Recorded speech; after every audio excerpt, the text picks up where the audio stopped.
बिस्मिल्लाहिर्रहमानिर्रहीम। अज़ीज़ तलबा, हमने आपको जर्नल बनाने का तरीका सिखाया, इंडेक्स किस तरह बनाया जाएगा वो भी आपको बताया। और अब मैं एक सवाल आपको लिख के दिखा रहा हूँ, और इसका मकसद ये है कि जब आप कोई भी सवाल शुरू करते हैं, चाहे वो शॉर्ट क्वेश्चन हो चाहे वो लॉन्ग क्वेश्चन हो, तो आपको किस तरतीब से काम शुरू करना है। ठीक है, सबसे पहले तो आप ये करेंगे कि यहाँ ये जो गोल दायरा है इसमें आप लिख देंगे यूनिट नंबर 1। ठीक है, ये हो गया। अब इस्लामिक डेट, तो आज इस्लामिक डेट है 20/11/1441 हिजरी, और आज लूनर डेट है, सॉरी सोलर डेट है 12 जुलाई। ठीक है, आपने पहले ये लिखा, फिर उसके बाद इस्लामिक डेट, उसके बाद अंग्रेज़ी डेट। अब यहाँ नीचे आ जाएं, नज़र आ रही है आपको यहाँ सफ़ा नंबर, लास्ट सफ़ा नंबर क्या था, 7 था, तो यहाँ सफ़ा नंबर 8।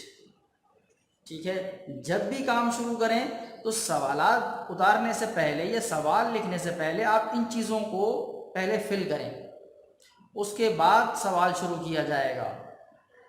जो स्टूडेंट्स हैं, जो तलबा हैं, वो इसी में गलती करते हैं कि पहले वो सवाल जवाब शुरू कर देते हैं और इन चीज़ों को छोड़ देते हैं कि ये बाद में कर लेंगे, और फिर बाद में ये चीज़ें बाद ही हो जाती हैं और अक्सर रह जाती हैं। तो आइंदा हमेशा ख्याल रखें कि पहले इन चीज़ों को करें, उसके बाद सवाल। अब सवाल लिखना शुरू करते हैं। सवाल क्या था हमारा, पहला सा लास्ट क्वेश्चन था क्वेश्चन नंबर 3, तो ये हो गया अब क्वेश्चन नंबर 4। इसमें भी बाद स्टूडेंट्स गलती करते हैं कि ये छोड़ देते हैं, आगे सवाल लिखना शुरू कर देते हैं, नंबर नहीं लिखते, फिर ये बाद में रह जाता है। ठीक है, तो आपने पहले क्वेश्चन नंबर लिखा, अब क्वेश्चन है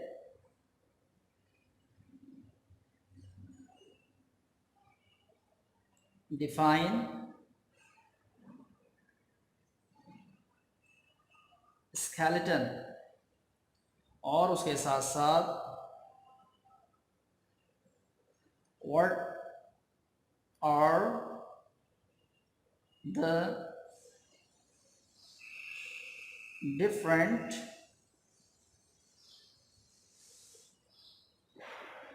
types of skeleton। ये सवाल मुकम्मल हो गया। अब यहाँ वर्ड है तो क्वेश्चन मार्क ज़रूरी है। ठीक है, सवाल मुकम्मल हुआ। अब हम जवाब लिखने जा रहे हैं, तो जवाब लिखने के लिए सबसे पहला काम, हम हेडिंग बनाएंगे तो इससे टच हो जाएगा। वैसे हम इस लाइन से भी काम शुरू कर सकते हैं, लेकिन हेडिंग बनाएंगे तो आगे टच हो जाएगा, तो हम एक लाइन छोड़ देते हैं अच्छी प्रेजेंटेशन के लिए। सबसे पहला काम जो बच्चे नहीं करते वो ये है कि यहाँ पर ये शॉर्ट में जो आंसर लिखा जाता है ये नहीं लिखते, डायरेक्ट काम शुरू कर देते हैं।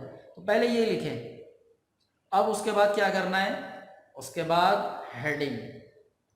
सबसे पहले क्या पूछा गया है, स्केलेटन, तो सबसे पहले स्केलेटन की हेडिंग बनाई जाएगी।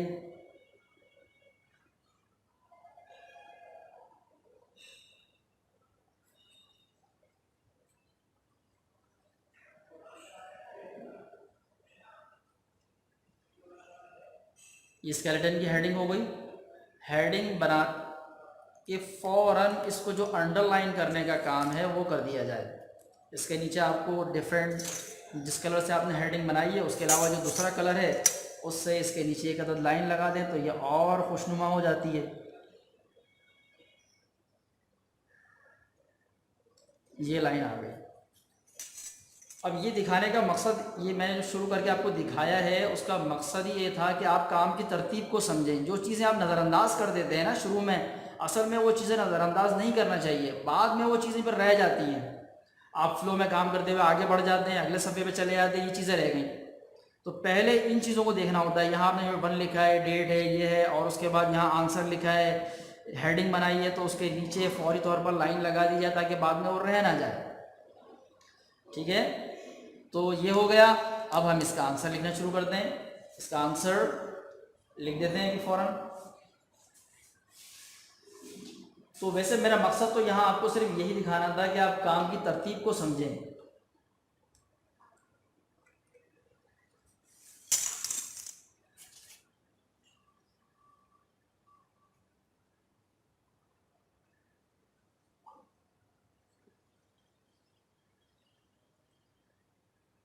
The hard material which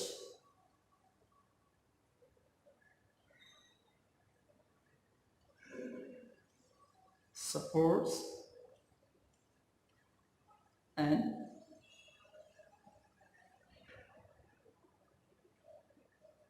gives shape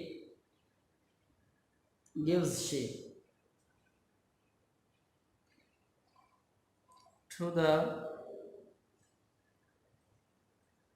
body of an animal is called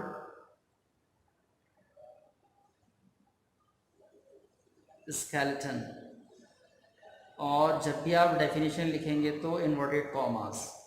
देखिए डेफिनेशन लिखते हैं या हेडिंग के साथ, जब आमतौर पर डेफिनेशंस में ऐसा किया जाता है कि आपने हेडिंग बनाई तो काम उसके साथ इस तरह शुरू होता है। ऐसा नहीं करते कि इसके साथ यहाँ से शुरू कर दें या बिल्कुल उसके सामने से शुरू कर दें, तो वो अच्छी प्रेजेंटेशन नहीं होती। कर तो सकते हैं, कोई कानून तो नहीं है कि ऐसा ना किया जाए, लेकिन अच्छा लिखने के लिए, अच्छा दिखाने के लिए इस तरह किया जाता है कि ये जगह छोड़ के जहाँ हेडिंग ख़त्म हो रही है उससे थोड़ा सा आगे से आपने काम करना शुरू किया, और फिर उससे ये कि हेडिंग और वाज़ेह हो जाती है और अच्छी लगती है, प्रेजेंटेशन अच्छी हो जाती है। ठीक है, अब क्या करना है, अगली हेडिंग, दो चीज़ें थी ना इसमें। अगली हेडिंग थी टाइप्स ऑफ स्केलेटन। ठीक है,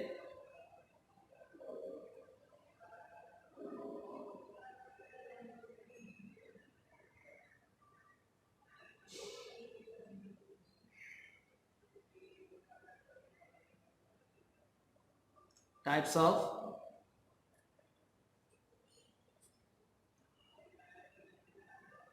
गलत हो गया थोड़ा सा,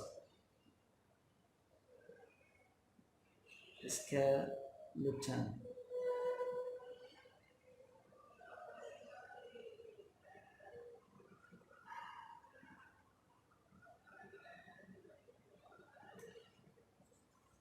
जो गलत हुआ है उसके लिए हमने आपसे कहा था ना कि आपके पास स्टेशनरी में वाइटो लाजमी होना चाहिए, ताकि इसको फौरी तौर पर वाइटो लगा दिया जाए। ठीक है, तो स्केलेटन, अब वही काम कि इसको फौरी तौर पे इसके नीचे जो लाइन लगाते हैं इसको अच्छा दिखाने के लिए अंडरलाइन कर दिया जाए फ़ौरन, बाद में ये काम नहीं करना है। ठीक है,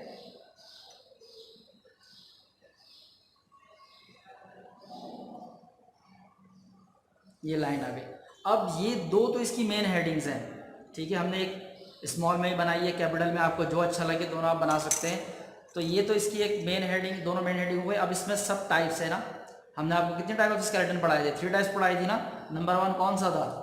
तो अब सब हेडिंग के लिए दूसरा कलर इस्तेमाल कर लेते हैं और उसको मेन से थोड़ा सा छोटा बनाने की कोशिश करेंगे।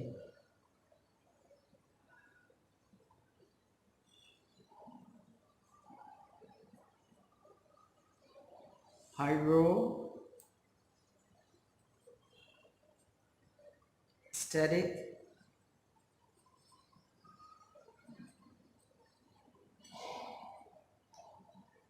स्केलेटन। ठीक है, अब हमने ये हेडिंग ब्लैक से बनाई है तो इसके नीचे लाइन किससे लगाते हैं? ब्लू से लगा देते हैं। ठीक है, लाइन ब्लू से ड्रॉ कर देंगे तो अच्छा लगेगा।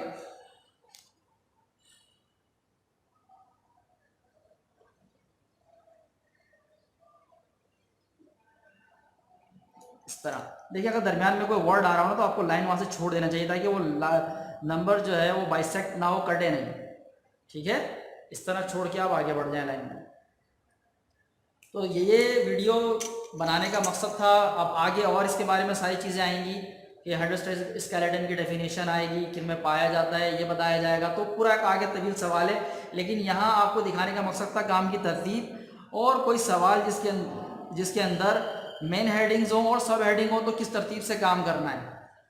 ठीक है, तो इंशाल्लाह आगे से तरतीब से काम चलता रहेगा और आपको यकीनन इस वीडियो से काम करने में मदद मिलेगी। कोशिश करना है कि आप मुझसे बहुत अच्छा काम करें, ठीक है। मुझे तो बोर्ड पे लिखने की आदत है, तो मेरी राइटिंग इतनी अच्छी नहीं है कॉपी पर, लेकिन आप माशाल्लाह कॉपी पर लिखते हैं और आप लोगों की लिखाई मैंने देखा बहुत खूबसूरत है। तो काम ऐसा करना है कि इससे भी खूबसूरत नज़र आए, ठीक है। और प्रेजेंटेशन भी अच्छी होनी चाहिए, बिल्कुल इस तरह, ठीक है। अस्सलामु अलैकुम वरहमतुल्लाहि वबरकातुहू।